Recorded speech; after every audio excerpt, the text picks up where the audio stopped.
You're listening to the return of Fresh Floppies, episode 81, because we were gone. 2025, baby! Baby! Hey, I know that this could be okay. What's up to all our psychics and henchfolk out there in the Geek Nation? My name is Noel, and we are doing what here? We're doing the Fresh Floppies episode. It's been 2 weeks. I don't remember anything. I don't even know what comic books are. Fresh Floppies is a show wherein Noel and I, Johnny Destructo of JDsHeroComplex.shop, Hero Complex, which is a comic shop. You Google it. And we're going to talk about comics that are coming out today, New Comic Book Day, without spoilers, so calm down about it. Can you be any more disingenuous when you just said, I don't know what comic books are, and then you continue to explain what comic books are? Yeah. Are you a liar? You're going to step off the new year as a with fibber. Fibs. as a, they're not even white lies. They're like gray. Yeah. They're dark. They're I'd be pitch fibbing. black lies. Speaking of pitch black lies, let's talk about Aquaman number... No, Wait. I was like, what? that is one of the best segues I've ever pulled off. And you know what? Doesn't even matter that I called it out. Aquaman number 1, written by... Oh, sorry. I'm sorry. Is it DC Presents All In Aquaman number 1. Written by Jeremy Adams with art by John Timms. Jeremy Adams of Green Lantern. The Flash? And The Flash. Yeah. And John Timms of Superman, Son of Kal-El. Yep. Yeah. How do you feel about Aquaman? I don't. Exactly. I do not feel anything about Aquaman. You don't feel all the feels about Aquaman? No. The only time I've cared about an Aquaman comic book is the Jeff Johns one. Yeah. That was great. It was good. Actually, I did read that run all the way through. Kind of just ended off a cliff, but whatever. Yeah, so I was coming into this issue with no expectations. Mm-hmm. Solid. Really? Super solid. Super solid. Well, I'll tell you, Jeremy Adams. He is a name that I'm starting to go, oh, that guy. I like that guy. I agree, but I also didn't really care for the current Green Lantern. Oh, I liked what I read of it. I read 2 or 3 issues, and I was like, okay. And just kind of like, okay. And there's a reveal. We peeked back in, and it was like, all right. Oh, no, you really liked that. I did, but then I read the next 2 issues, and I didn't like it. Oh, shit. Okay. Yeah. Dang it. Yeah, I mean, you haven't read it either. No, I only read the first handful. Yeah. And then just sort of, not because I wasn't enjoying it, but because there's too many comics. There's too many comics. There's also like the thought or the idea that like there are not only so many things going on, but like sometimes things are just fine. Yeah. And because there's so many things to read, if it's not immediately blowing my socks off, it's like, hey, I can recognize that that's pretty damn good. Yeah. But I'm going to go over here for a little bit, and then I'll find out about that later. It's just not on top of the stack. I think this does fall into that category. It is solid. It is well done. This issue kind of takes place over 2 time periods, current day, but then air quotes 1 year ago. And something happens to Atlantis, and it's tied in very, very explicitly to not only the all-in one-shot, but they make reference to some other Jeremy Adams books in here, including Flashpoint Beyond and some of the Flash, which, I mean, I love editor's notes because I was like, oh, yeah, that happened 5 years ago. Yeah. And then it's got a really solid-ass cliffhanger. Okay. So I think this might be really, really fun eventually. As of right now, though, it's still Aquaman. And it's not so damn good that like, I got to make room in my list for this. I'm in Aquaman yeah, now. I'm in Aquaman mode forever. Yeah, no, it's still Aquaman. But it's really, really solid Aquaman. So you know what? You're kind of tempting me. I think it's pretty fresh. You know what? I think you might dig it. And John Timms' art. It's his art. Yeah. I mean, he's got his own thing, which I appreciate. But it's not my favorite. I think he's incredibly good at pacing and panel layout, and it's just the right kind of busy. But it's not my favorite facial acting or physiology. Yes, I agree. It's a little these pulls aren't that great. It's like if Yvonne Reese had a baby with Michael Evan-Oming. Oh my God. Yeah, check it out. Yeah, kind of. Yeah, because like he's got like the layout and maybe the panel layout of an Yvonne Reese, but all of the physiology and the characters got like a blocky Oming kind of style to them. They do. Yeah, they do. But it's good. It's like it's just shy of being a little too silly for drama. Oh, that's fair. You know, I mean, isn't that kind of a problem that I don't. Did we ever talk about this? Did you have the problem with Evan Oming? Yes. Yeah, like he does like hardcore stuff and powers, and it's just like, yeah, but they're cute. Yeah, little blocky boys. Here's the thing. I didn't even know that Aquaman could make water swords. That's part of the story. Oh, okay. It's new. No spoilers. You know what? Minimal spoilers. I think it's like in the solicit.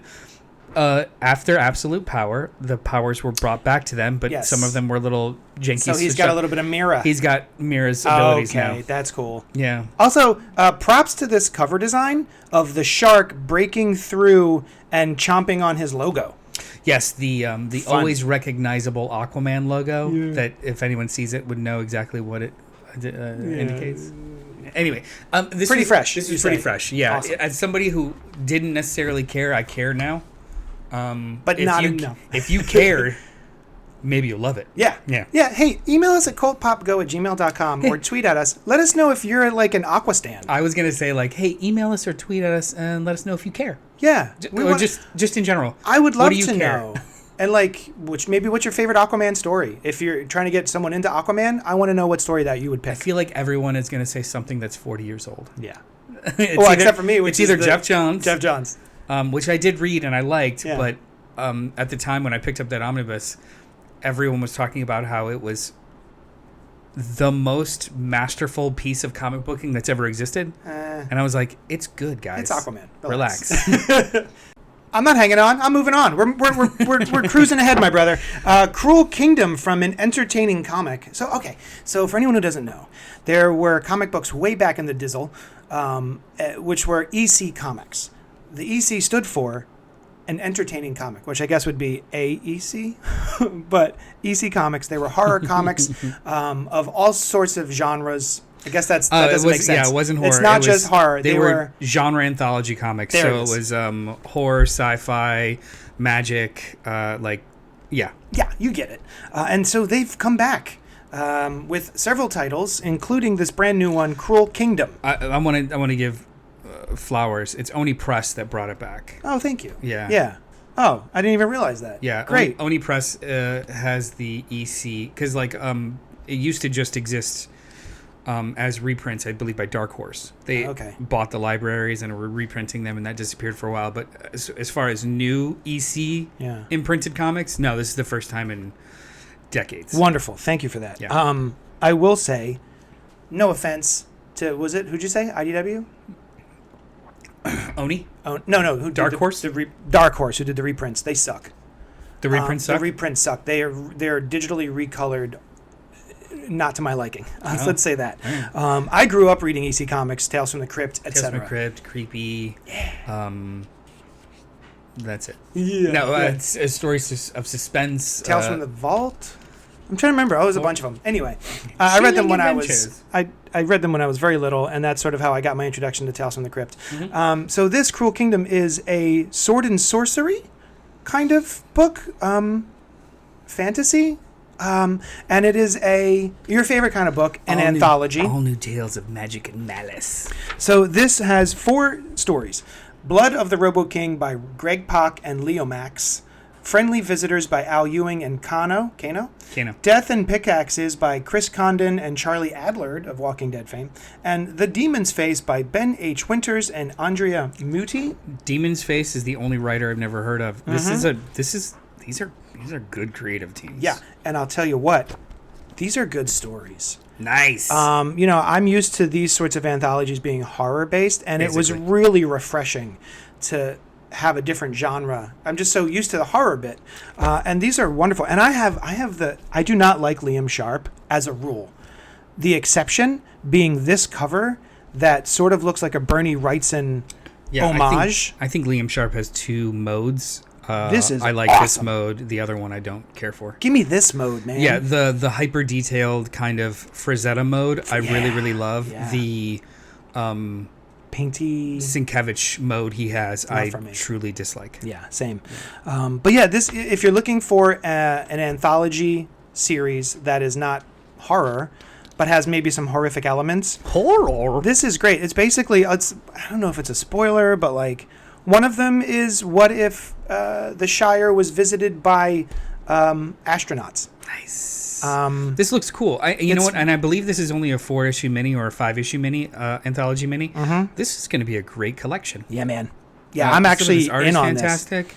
And there's another one involving the Snow White and the Seven Dwarfs. Yeah, this is dope. So, There's an eighth dwarf. super fresh enough. This fresh is all day. pretty fresh. Pretty fresh. Pretty dang fresh. Just right out of the oven. Yeah. So burn your I comments. recommend Cruel Kingdom #1. Dope. Do you recommend Magik #1, written by Ashley Allen with art by Jermaine Peralta? The accent mark over the A means you say A. Jermaine Peralta. I do. I kind of liked this. I do. Okay, so so far, this is probably my favorite of the single solo minis. More so than Psylocke. Yeah, I did like this more than Psylocke. Cool. There's a lot of, I think, air quotes, problems with this book, and that's only like problems for me because I read too many comics. There are giant info dumps. There are some inorganic pieces of exposition. There are some weird references to other lore. However, it just all kind of works. Yeah. Like, it really works here. This is like a super solid B+ superhero book. Yes. Ashley Allen, I follow her on Twitter. She's a great follow. But the only thing I ever read of hers other than this was her Magik one-shot for Bloodhunt, which was also pretty solid. We didn't talk about it on the show, but I don't remember if I read that or not. I think she has Ileana's voice down. I can't say I truly care about the conflict so far, but I kind of liked hanging out with her. Yeah, I think I have a crush on Ileana Rasputin. I've been reading. We've both a really been fun reading book for a very long time. Yeah, and I know next to nothing about Magik, Ileana Rasputin, Colossus' sister. If anyone doesn't know, I was never a New Mutants cat. So her and the Goblin Queen just like might as well mash in my head. Yes, I don't care yes. or know much, Yeah. But this was a really great, I think, introduction to Magik. Yeah, I the agree. character. I was surprised. I did not care going into it, and I found myself really enjoying it. And I really liked the art too. I like Jermaine Peralta. I mean, I've seen their name before. For a while, I used to get them confused with Javier Garron. They do have similar styles, and I think both of them kind of fit in that space of chameleon artists. Like, they kind of have aesthetics that are similar to others, so like they've done tons of fill-in issues. Like, I wouldn't be surprised if Jermaine Peralta did a couple of like X-Men fill-ins, just like how Javier Garron got his bones by doing fill-ins for Avengers, and then ended up becoming the artist. But yeah, I was pleasantly surprised. I think this book was really fun, and I like what's happening. I don't want to spoil it, but I do like the story here. Yeah, it's fun, devil's magic stuff. Yeah, this is but with a giant sword, which is the embodiment of her soul. Duh. I never knew that. Me neither. I also don't know who Darkchild is. That's her alter ego. Yeah. That's I know that now. The fully demon version of her, right? Yeah, the one who's like constantly picking at her psyche, trying to get out. This is pretty rad. This is fun stuff. Yeah, I like this a lot. Yeah. And you have the better cover. It's the David Nakayama cover. I have the J. Scott Campbell cover, which is fun. I'll tell you what. Let me see that. He draws her to look like the actress that played her, which I think is cool. He draws her to look like Mary Jane Watson. Well, and he does have one face. That one face happens to look a lot like what is her name? Taylor-Joy. Anya Taylor-Joy, yeah. All right, so the next book we both agree that's pretty darn fresh. Yeah. I want to talk about a new book from Dark Horse, Those Not Afraid, written by Kyle Starks with art by Patrick Piazzulunga. You're a Kyle Starks I am a Kyle Starks fan. Yeah. There's two modes of Kyle Starks. There's funny mode and horror mode. This is horror mode. Oh, okay. Is it also funny mode? It's not funny yet. Okay, cool. There is... The logline of this book is two serial killers decide to go for the record and have a gentleman's agreement with each other to not interfere with their business and just try and make the record together. Because I think like it's 57 kills in the state is the serial killer record. And both of them are at like 41 or 42. I love it. That's wonderful. One one of the serial killers is, and then in the middle you have this kind of podcaster who reports on or just like does shows about serial killers. It's really fun. I don't love the art that much. May I? Yeah, please. Hand me that. It's like a I don't really care for the art as much. I see what you mean. It's not bad. It's functional. Yes. The panel work is really great, Mm-hmm. but the actual like acting and physicality is just fine. Yeah. There's a little bit of a Charlie Adler with a thinner line quality to it. Mm-hmm. The source, the topic is meant to be grounded with some flourishes of silliness, or just like, can you believe it? But the art doesn't really express that. It's more exaggerated art. Mm-hmm. So I don't know. I guess there was a little bit of a disconnect, but it wasn't so much that I didn't enjoy the book. And Kyle Stark's writing is really fun. Even when the book goes a little too far with like, this is ridiculous, he inserts a character or a bit of dialogue that kind of tells you it's not as ridiculous as you think. Like, I think there's one scene in here where it's just like, isn't that kind of silly to have like, has that ever happened with two serial killers in the same town? And he pulls receipts and is just like, actually, yeah, there's this one and this one who did this and this one and this in the 70s and this like. So there's stuff like that that's like really fun and smart. This is not as good as Pine and Merrimack. It's on there with Cul-de-sac. No, what is it? The Monsters Lie. The one with the serial killers, or it's not the serial killers, the slasher killers that live in a cul-de-sac. Yeah. What's that one called? I don't know. It's in par with that. It's not Where Monsters Lie? Yeah, Where Monsters Lie. Oh, okay. Sorry, yeah. the second miniseries is called Cul-de-sac. Yeah. Yeah, is on par with Where Monsters Lie, but the art is a little weaker. But it's solid. I mean, yeah, it's a little bit he's got like a mode and he crushes it. Francavilla meets maybe Lee Garbett from I can Skyward. kind of see that. Yeah. It's not bad. It's not bad. No. And the idea, like the log line, the elevator pitch, if you will. It's fun. I'm in. Yeah, I'm going to read this today. I think it was pretty fresh. Wonderful. Speaking of, what do you got? I have a new Marvel comic called Whoa. New Champions by Steve Fox and artists Ivan Fiorelli and IG Guerra, or Ig Guerra. Iguera. The sigh makes me think you loved it. The sigh of ecstasy. Remember, I feel like this is going to get some flack online. There was a book that didn't come out a couple years ago. Was it a New Warriors book? Yeah. This feels like that. I don't understand why there are new champions when we have perfectly good champions at home. These are Temu champions? These are Temu champions? Yeah. So all of these characters were just covers. Well, they were in Spider-Woman. Before that, all of these characters were just like sidekick covers.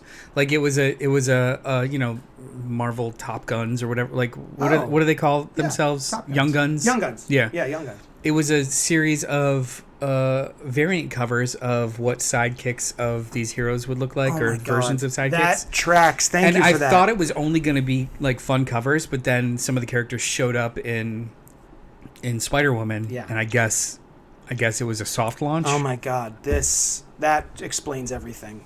If these characters were reverse engineered from like a creative task or like an art task, maybe they would feel a little less organic.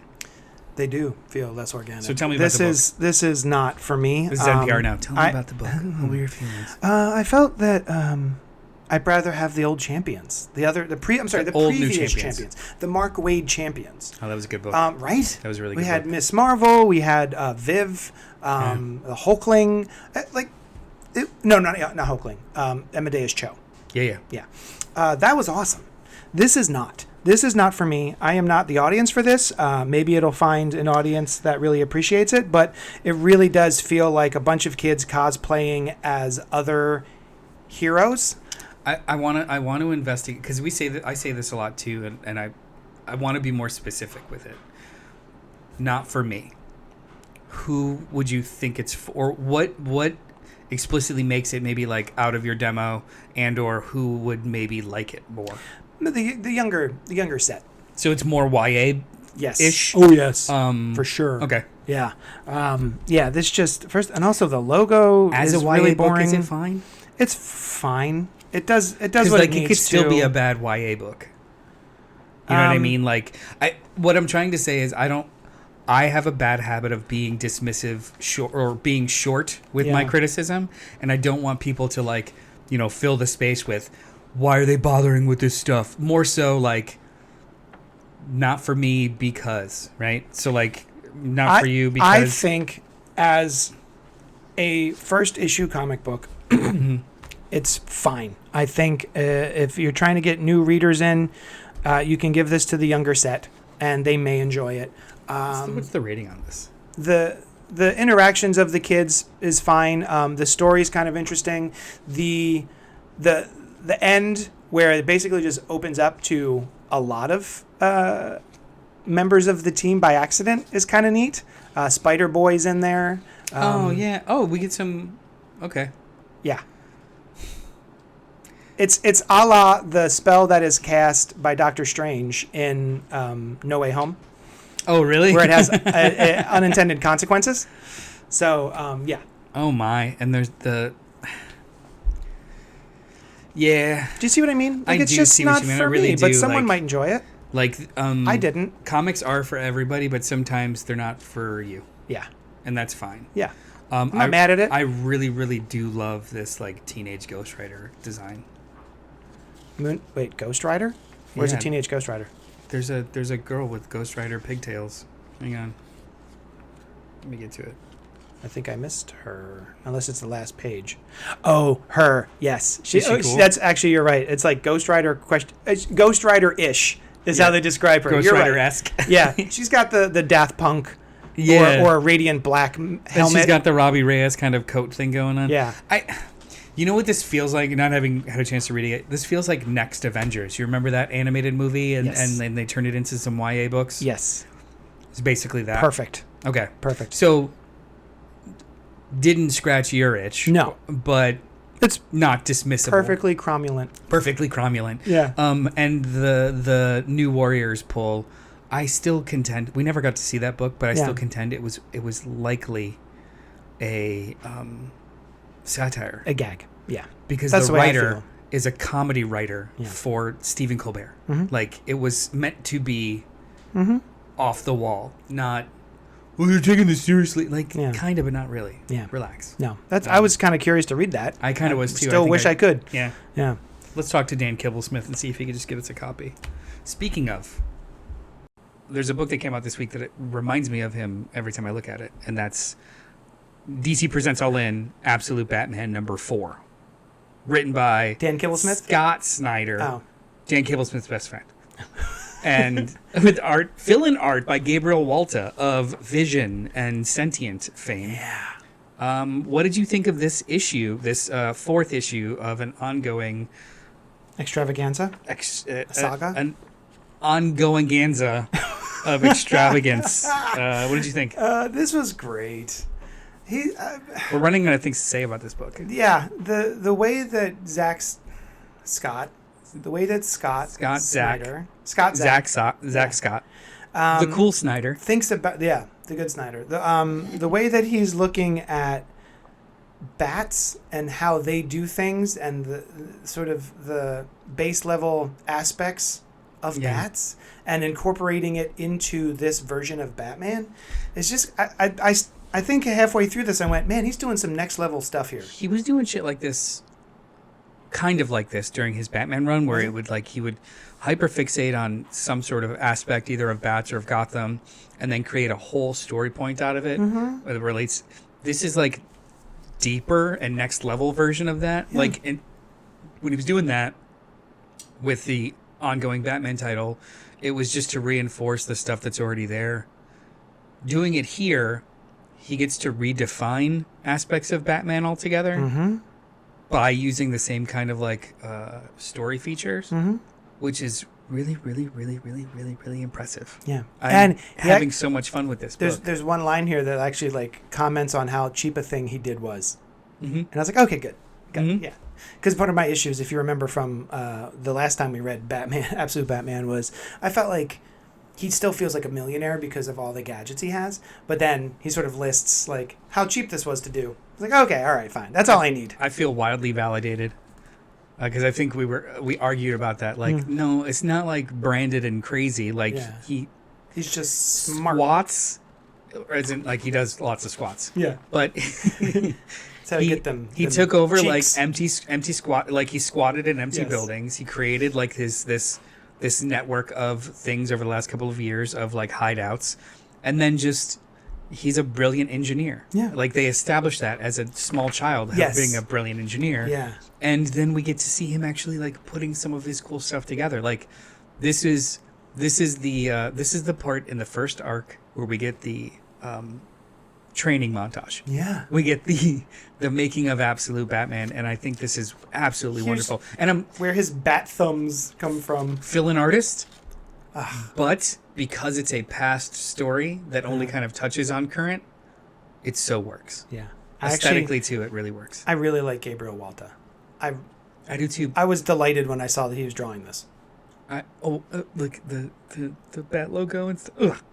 It's good. Yeah, it's good stuff. This is fresh AF, man. I'm just really there's a sequence here where we're looking back to a science project that Bruce is doing while his dad is still around, and the whole conversation that they have is really interesting, really well done, and the stuff that Dad imparts onto Bruce regarding Gotham and regarding sort of the psychology of people is really well done, I think. Yeah. There's it's a very thoughtful book. It's a very, and also very thoughtful why book, he's and not a nice. surgeon and why he's a teacher instead. Very it all thoughtful tracks. book. Yeah. I'm I like very this happy book a with this book. So.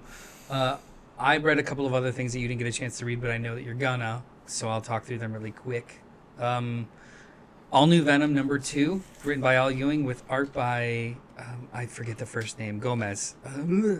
Either way, this book is weird. Yeah, tell me more. It keeps getting weirder. And I don't know who All New Venom is. The art is phenomenal. By Carlos Gomez. Carlos Gomez. The art's absolutely phenomenal. Yeah. There's some Cafu style in here. I was gonna say Cafu. Yeah. Yeah. The expressions and the acting and the panel work is just really, really good. The book is overwritten, but that's a feature, not a bug. Mm-hmm. Which I think is like Al Ewing's style now. Okay. After reading Metamorpho, very overwritten. It's very dialogue heavy, but still really fun.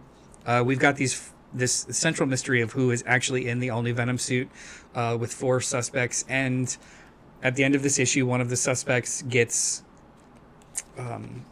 eliminated as an option. But yeah, there's some really cool stuff in there. I love this scene. He showed me a panel of Venom using his a bomb. tongue. Yeah. Awesome. Also, the acting on Venom, it's not a fully feral Venom. It's more of a, I want to say just like man in suit kind of talking Venom, which I think is, I haven't seen that since Agent Venom. I really, really like that style. Also, almost subdued style until he lashes out. They're drawing... Or they lash out. They're drawing Venom the same way Todd McFarlane did in his very first appearance. Yes. Instead of the gnarly... With that dope jawline as yeah. opposed to just like a gaping mouth. Yeah. Yeah, I really, really He's got like that a lot. regular teeth as opposed to like the big gnarled... I think the big story of this issue, though, is the B plot, which is Dylan Brock staying with Mary Jane and Paul.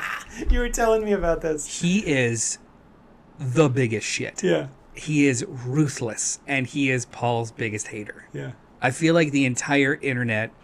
it's going to rally behind Dylan. I think the entire internet is speaking through Dylan. Mm-hmm.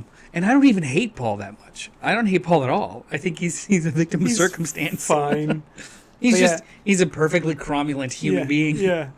But he is brutal. Some of the barbs in Dylan this are is rough. Brutal.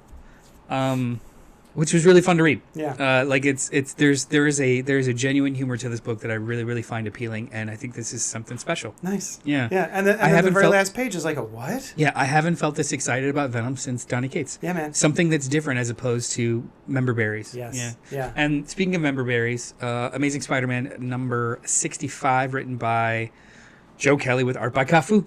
Oh, I knew I saw his name this week. Solid. I think this is Joe Kelly's most solid issue of Amazing Spider-Man. It's just deeper down the rabbit hole, and we have, I guess, kind of a cliffhanger that because we read so much Peter Parker, we know it's not really a cliffhanger. Yeah. Yeah, it's solid. The book just kind of keeps continuing to chug along, whether that's a positive or negative, I'm not sure yet. Yeah. It's starting to feel a little bit more samesies. Yeah, I was just thinking it's not top of my stack like ASM has been for a while. Yeah, like not so much a chore, no, but kind of like a reflex. Like, oh yeah, Amazing Spider-Man. Yeah, that's still the going. story is that's cool. Is sort of yeah, a little too long. It's like a 10-12 issue story, and I don't think it needs to be that long. No, yeah. It doesn't. No.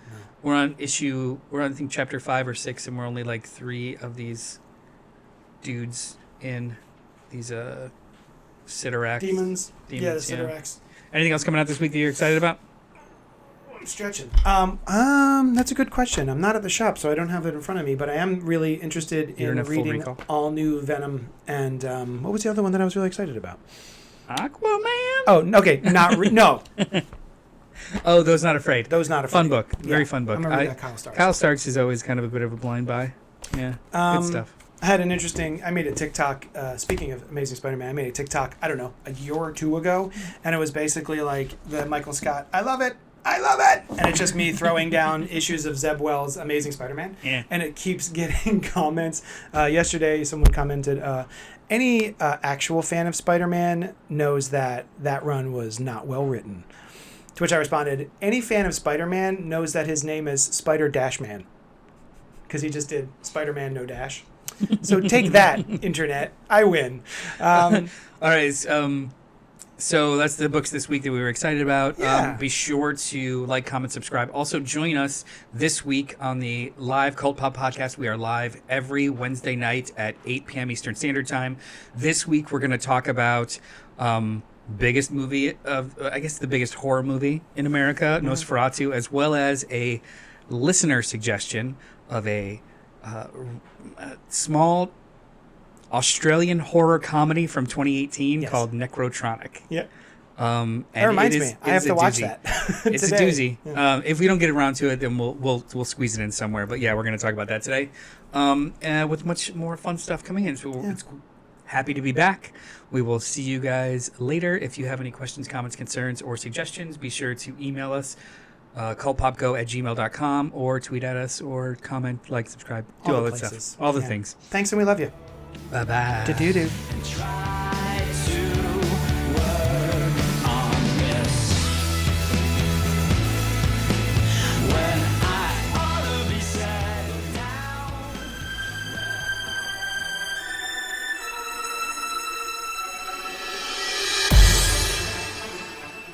Thank you for listening to the Cult Pop Network, home to podcasts, live shows, and a whole lot of fun stuff for every flavor of fan. Follow us wherever you find your favorite podcasts, and be sure to join us live every Wednesday night at youtube.com/CultPopGo at 8 p.m. Eastern. While you're there, be sure to subscribe to the channel and hit the bell icon so you'll know when we drop new Thunder Rounds and episodes of Fresh Floppies, a spoiler-free show about single-issue comics released each week. Until then, we'll talk at you later.